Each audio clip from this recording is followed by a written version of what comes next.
Hello friends, excited to come to you from 5710 Emory Road here, officially in Upper Co, Maryland. Now here's a lot of things about this home you're gonna love. First of all, the home's in Carroll County, but you've got 21 acres, a little bit over 21 acres total here. Lots of potential. The home itself is in Carroll County, right next to it as a part of the same property as Baltimore County. In the Baltimore County lot, there is at least potential for one home to be built, possibly two to be subdivided. So you got lots of potential there, in-law, family, whoever it might be.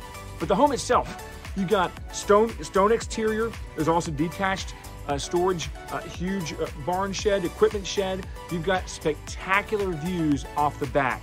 Beautiful views of nature. Again, over 21 acres total here in the property.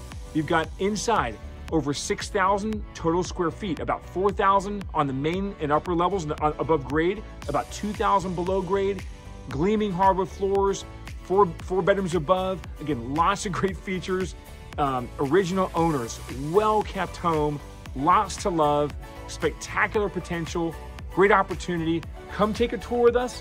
Whether you or somebody else you might know is interested, we'd love to serve them, love to get connected and set up a private tour or get you connected with our team, and look forward to serving you and yours however we can. Thank you so much for checking us out. Talk to you soon.